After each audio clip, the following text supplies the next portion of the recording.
Students, previous लेक्चरला आपण differential accelerator wheel ह्या हा जो सिम्पल मशीन आहे, दुसरा सिम्पल मशीन, ह्या संदर्भातील त्याची व्ही आर व्हेलॉसिटी रेशिओ आणि एक फॉर्म्युला आपण काय केला, तो जो त्याचा फॉर्म्युला आहे त्या संदर्भातील एक प्रॉब्लेम आपण काय केलं बघितलेला आहे. ओके, आता फॉर्म्युला त्याचा काय किंवा velocity ratio of the differential accelerator wheel is equal to 2 × capital D divide by d1 minus d2. ह्याच्यावर काय करायचं आपल्याला अनेक दुसरा प्रॉब्लेम काय करायचा सॉल्व्ह करायचा, जेणेकरून तुमच्या अजून काही शंका असतील तर त्यामध्ये काय तर क्लिअर होते. आता प्रॉब्लेम काय दिलेला आहे बघा, differential accelerator wheel the diameter of wheel is 36 centimetre.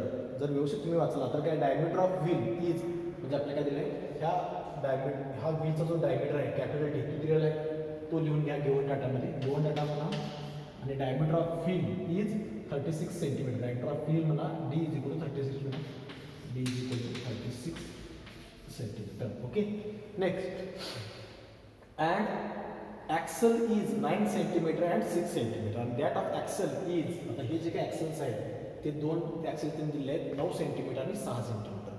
कारण की काय हा डिफरन्शियल ॲक्सल अँड व्हील आहे, त्यामुळे त्यांनी काय दिले d1 आणि d2 दिलेले आहेत. ओके, आता d1 मीन्स काय diameter of the bigger axle, त्याला आपण d1 म्हणतोय, आणि diameter of the smaller axle त्याला आपण काय म्हणतो d2. ओके, तर इन केस ऑफ दॅट लिहून घ्या d1 किती असेल, d1 is equal to 9 centimetre कारण की तो बिगर असणार आहे, आणि d2 म्हणजे काय असणार आहे स्मॉलर ॲक्सल किती असणार आहे 6 सेंटीमीटर असणार. ओके, त्याच्यावर आपल्याला d मिळालं, d1 मिळालं, d2 मिळालं. तर आपली व्हेलॉसिटी रेशिओ म्हणजे फाइंड आउट करण्यासाठी काय लागणार आहे 2 × capital D divide by d1 minus d2. म्हणजे आपण त्या डिफरन्शियल ॲक्सिलरेटरचा डी हा फाइंड आउट करू शकतो. ओके, त्यामुळे ही आपली व्हॅल्यू मिळाली. आता पुढे काय करायचं बघा, if efficiency of machine is 80%. आता यामध्ये तिने काय दिलेलं आहे एफिशियन्सी दॅट इज इटा इज इक्वल टू 80% दिलेलं आहे आपल्याला. Okay, find the load lifted bye effort of 100 Newton. आपल्याला काय करायचं आहे find the load lifted bye effort of 100 Newton. आपल्याला फाइंड आउट करायचं आहे load. Find the load means load find out करायचं आहे, डब्ल्यू फाइंड आउट करायचं. Okay, lifted bye effort of 100 Newton किती पी असताना, एफर्ट म्हणजे पी असताना किती 100 न्यूटन. जो काही एफर्ट आहे तो पुट केल्यानंतर किती लोड लिफ्ट होईल डब्ल्यू, तो आपल्याला काय करायचा फाइंड आउट करायचा. ओके, तर आपल्याला आता डब्ल्यू किंवा पी फाइंड आउट करायचं असेल तर त्यासाठी आपण एम ए फाइंड आउट करतोय, बरोबर आहे. तर एम ए पहिल्यांदा आपल्याला काय करायला पाहिजे नेहमी फाइंड आउट करून घ्यायचं. डब्ल्यू किंवा पी का फाइंड आउट करण्यासाठी मेकॅनिकल ॲडव्हान्टेज एम ए माहीत पाहिजे, because M A is equal to W upon P, त्याचा तो रेशो आहे, त्यामुळे एम ए नेहमी काय करायचं फाइंड आउट करून घ्यायचं. ओके, तर आता हे एम ए काढण्यासाठी आपल्याला काय माहीत पाहिजे, त्याच्या आता उलटं जायला पाहिजे. एम ए माहीत असं पाहिजे, काढायला पाहिजे झालं तर त्याला काय माहीत पाहिजे एफिशियन्सीचा फॉर्म्युला यूज करायला पाहिजे. Efficiency is equal to M A upon V R into 100. So efficiency दिलेलं आहे, त्यासाठी आम्ही व्ही आर पण पाहिजे, व्ही आरचा फॉर्म्युला काढू शकतो आणि त्यानंतर एम ए काढायचं आहे. Okay, so by using this formula efficiency find out M A. Okay, त्यासाठी आपल्याला व्ही आर पहिल्यांदा काढून घ्या. So V R of a differential wheel and axle is, V R is equal to काय 2d divide by d1 minus d2. Velocity ratio of for differential accelerator wheel is equal to 2d divide by d1 minus d2. Okay, आता 2 value put करा, d किती आहे 36, d1 9, d2 6. ह्या value put केल्यानंतर velocity ratio आपल्याला त्या जो differential accelerator आहे त्याचा मिळेल. तो व्हेलॉसिटी रेशो आहे 24, velocity ratio is 24. Okay, so velocity ratio is equal to 24. Okay, आता व्हेलॉसिटी रेशो माहीत झालेला आहे, त्याच्यावरून आपण काय करू शकतो एम ए फाइंड आउट करू शकतो. त्यासाठी कोणता फॉर्म्युला यूज करणार तुम्ही एफिशियन्सीचा. Efficiency is equal to M A upon V R into 100. कारण की आपल्याला काय करायचं एम ए फाइंड आउट करायचं. एम ए काय फाइंड आउट करायचा, कारण की आपल्याला डब्ल्यू फाइंड आउट करायचा, कारण की एम ए म्हणजे काय डब्ल्यू अपॉन पीचा रेशो आहे, त्यामुळे एम ए फाइंड आउट आपल्याला माहीत असायला पाहिजे. त्यामुळे काय करायचं एम ए मला फाइंड आउट करायचं. ओके, एफसीसी आपल्याला माहिती आहे किती आहे 80%. ओके, एम ए आपल्याला माहीत नाही, डिवाइड बाय व्ही आर किती काढलेलं आपण 24 इंटू 100. ओके, आता M A as it is ठेवायचं आहे. ओके, हे 80 हे जे काय आहे 24 ते भागिले आहे, त्यामुळे इकडे जाताना हे इक्वल टूच्या इकडे जाताना काय होईल ते गुणिले होईल 24 डिवाइड बाय का, कारण की इक्वल टूच्या इकडं काय आहे ते जे गुणले किंवा भागिले असेल किंवा अधिक किंवा वजा असेल ते इक्वलच्या इकडे जाताना काय होईल त्याच्या अपोजिट डायरेक्ट अपोजिट चिन्ह घेईल. आता हे गुणले आहे 100, सो इकडे अजून काय होईल भागिले 100 होईल आणि M A as it. Okay, so 80 × 24 divide by 100 ती जी काय व्हॅल्यू येईल, ओके, ती व्हॅल्यू काय असणार आहे तुमचा जो एम ए असेल. ओके, तो तुमचा काय तुमची ती व्हॅल्यू असेल. ओके, आता ह्याच्यावर काय करायचं आपल्याला एम ए आपल्याला जर मिळाला तर एम ए जो व्हॅल्यू येईल तो डब्ल्यू आपण ती काय करायचं फाइंड आउट करून घ्यायचं. ओके, एम ए जो व्हॅल्यू येईल ती व्हॅल्यू इथे पुट करा आणि आपल्याला काय दिलेलं आहे यामध्ये डब्ल्यू फाइंड आउट करायचं आहे आणि पी दिलेलं आहे. एम एची व्हॅल्यू पी पुट केल्यानंतर काय तुम्हाला डब्ल्यू मिळेल. ओके, तर हा डब्ल्यू कसं फाइंड आउट करणार, W is equal to M A into P. आता हे एम ए आपण पुट करा आणि काय करा इंटू पी करा. ओके, तर तुमचं काय असेल डब्ल्यूची व्हॅल्यू असेल.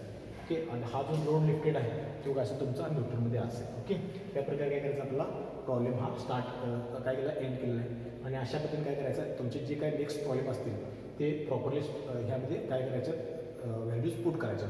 ह्यामध्ये चेंज काय असणार आहे बघा, फक्त व्हेलॉसिटी रेशो हा चेंज असणार आहे. बाकीचं जे काही आपण बघितलेलं आहे ते प्रिव्हियस लेक्चरला सगळ्या गोष्टी बघितलेल्या आहेत. ओके, ते सेम असेल फक्त व्हेलॉसिटी रेशो काय असणार आहे ह्यामध्ये चेंज असेल. Okay, thank you. Hello students, previous लेक्चरमध्ये आपण simple machines okay number of types आहेत त्यामध्ये 2 टाईप्स आपण बघितलेले आहेत. त्यामध्ये फर्स्ट होता simple axle and wheel. Okay, आणि सेकंड आपण बघितलं डिफरन्शियल ॲक्सेल अँड व्हील. आता सिम्पल ॲक्सेल अँड व्हील म्हणजे काय, डिफरन्शियल ॲक्सेल व्हील म्हणजे काय, त्याच्या संदर्भातील आपण ते नोटेशन्स किंवा त्याला वेगवेगळं का म्हटलं तर ह्या सगळ्या गोष्टी आपण बघितल्या. ओके, आता थर्ड जो सिम्पल लिफ्टिंग मशीन आहे तो कोणता आहे, वॉर्म अँड वॉर्म व्हील. तो आपल्याला काय करायचं आहे ह्या लेक्चरला काय करायचं स्टार्ट करायचं आहे. आता वॉर्म अँड वॉर्म व्हील ह्याचं प्रॅक्टिकलसुद्धा आपण बघितलेलं आहे किंवा आपण लॅबोरेटरीमध्ये त्या गोष्टी त्याचे प्रॅक्टिकल्स घेतले आहेत. ओके, आता वॉर्म अँड वॉर्म व्हील हा जो आहे तो जे डायनॅमिकल रिप्रेझेंटेशन दिलेलं आहे. ओके, त्याच्यामध्ये काय दिलेलं आहे बघा, त्यामध्ये एक एफर्ट व्हील आहे. ओके, व्हीलला आपण एफर्ट पुट केलेलं आहे पी, त्यामध्ये त्याला म्हणतात एफर्ट व्हील. ओके, त्यामध्ये एफर्ट व्हीलच्या सेंटरपासून किंवा त्या ह्याच्या सेंटरपासून जो आउटर एज आहे त्या व्हीलचा ते रॅडियस म्हणजे काय डी, आपण प्रिव्हियस सगळ्या ह्याच्यामध्ये काय घेतलं एफर्ट व्हीलचं डायमीटर घेतलं, परंतु आपल्याला ह्यामध्ये काय करायचं आहे त्याचं रॅडियस घ्यायचं आहे.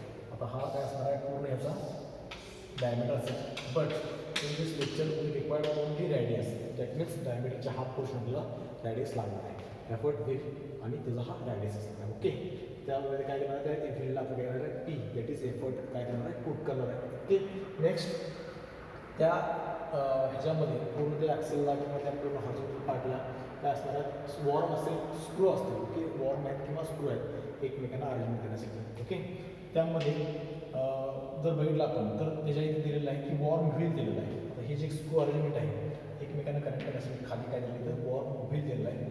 वॉर्म व्हीलच्या आतमध्ये काय आहे लोड ड्रम आहे. ओके, त्या लोड ड्रमच्या सेंटरपासून पॉईंटपासून हा जो बाहेरचा पॉईंट आहे ओके तो म्हणजे काय nothing but small R that is radius of the load drum.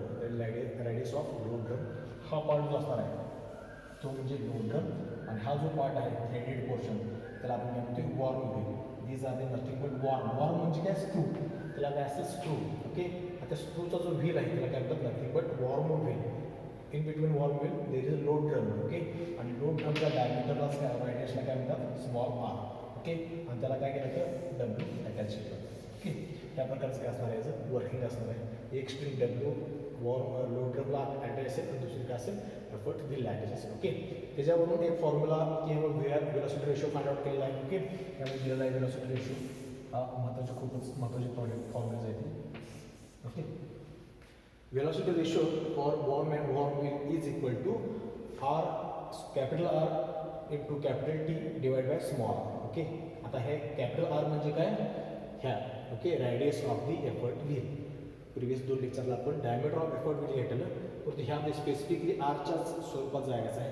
Okay, R for radius of the effort wheel. Okay, into capital T. आता कॅपिटल टी म्हणजे काय बघा, त्यामध्ये हे ज्या एफर्ट वॉर्म व्हीलला जे काही नंबर ऑफ टीथ आहेत ते म्हणजे काय असेल एफर्ट व्हील. टी म्हणजे काय number of teeth on effort wheel. Okay, sorry worm wheel. Worm व्हीलला जे काही नंबर ऑफ टीथ आहेत ते हे टीथ काय करायचे मेजर करायचे. जे टीथ असतील तेवढे काय असेल number of teeth on worm wheel म्हणजे काय असेल टी असेल. Okay, divide by R. R म्हणजे काय असेल हा radius of the load drum. Radius of load drum T म्हणजे काय असेल, number of T on worm wheel म्हणजे काय असणार आहे, टी असणार आहे. Okay, R means radius of load drum आणि capital R means radius of effort wheel. Okay, किंवा or V R is equal to L T divide by R. L capital into capital T divide by R. आता R म्हणजे काय, radius of the effort wheel दिला असेल तर, म्हणजे diameter दिला असेल तर, किंवा सर्क्युलर असेल तर तो रॅडियस येईल. But in case of handle, जर इथं एफर्ट व्हीलच्या ठिकाणी हँडल जर दिला असेल तर हँडलला इथे काय येणार आहे, length of this handle. So it is काय येणार आहे, L for length of the handle. त्यावेळी तिथं काही एल येईल. ओके, फॉर्म्युलामध्ये किंवा प्रॉब्लेममध्ये सांगतात की तिने हँडल लेंथ ऑफ हँडल दिलेला आहे किंवा डायमीटर एफर्ट दिलेला आहे, डायमीटर दिलेला आहे, रॅडियस दिलेला आहे, एफर्ट व्हील. ओके, हे सगळं दिलेलं असतं. इन केस ऑफ जर तुम्हाला रॅडियस न देता हँडलची लेंथ दिली असेल तर त्यावेळी तिथं काही velocity ratio is equal to L T divide by R. Okay, असं असेल. जर आता ह्यामध्ये or V R is equal to, हे सगळे ऑर आहेत म्हणजे सगळे क्वेश्चन ऑफ व्हेलॉसिटी रेशो काय फॉर्म्युले. जर व्हेलॉसिटी रेशो जर नंबर ऑफ थ्रेड्स असतील जे आहेत ते नंबर ऑफ थ्रेड्स आहेत. ओके, सिंगल थ्रेड, यामध्ये सिंगल डबल असे वेगवेगळ्या प्रकारचे थ्रेड असतात. जर नंबर ऑफ थ्रेड्स असतील तर तिथं काय केलं आहे, फक्त divide by N into R. तर फक्त काय केलं आहे, एन काय केलं आहे, ॲड केलं आहे. ओके, सपोज सिंगल थ्रेड असेल तर एन किती असणार आहे, 1. डबल थ्रेड असेल तर किती असणार आहे, 2. त्या प्रकारे काय होतील, फॉर्म्युला काय होतील, चेंज होतील. ओके, तर हे सगळे काय रिलेटेड वॉर्म अँड वॉर्म विषय. आता ह्यामध्ये अनेक कनेक्शन असतात. जर वॉर्म गिअर पुली ब्लॉक असेल, ह्यामध्ये थोडंफार अनेक अनादर स्ट्रिंग, आता ह्यामध्ये एकच स्ट्रिंग जोडलेली आहे त्यामुळे त्याला ती डब्ल्यूला अटॅच केलेलं आहे. त्यामध्ये अजून एक स्ट्रिंग जोडली असेल. ओके, तर ते काय होतं, वॉर्म गिअर पुली ब्लॉक हा त्यामध्ये नवीन त्यामध्ये ॲड होतो. ओके, आता हा जर असेल तर त्याचा व्ही आर कसं फाइंड आउट करायचा, त्यासाठी व्ही आर असा आहे, लिहून घ्या. V R is equal to 2RT upon R, म्हणजे RT डिवाइड बाय आर हा फॉर्म्युला आहे.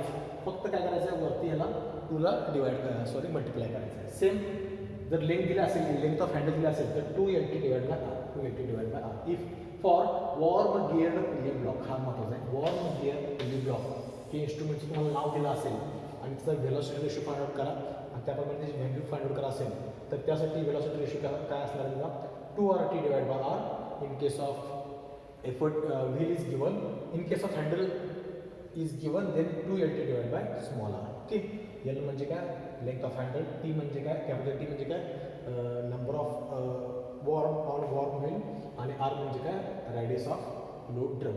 ओके, आणि आर म्हणजे काय, capital radius of the effort wheel. त्याप्रकारे काय करायचं, आपल्याला वॉर्म अँड वॉर्मची माहिती सोडवायची. ओके, आता ह्याच्या पुढे काय करायचं, आपल्याला एक प्रॉब्लेम, 2 प्रॉब्लेम घेऊन वॉर्म अँड वॉर्म व्हील किंवा वॉर्म गिअर पुली ब्लॉक ह्याचा एक फॉर्म्युला काय करायचा आहे, सॉल्व्ह करून घ्यायचा आहे. ओके.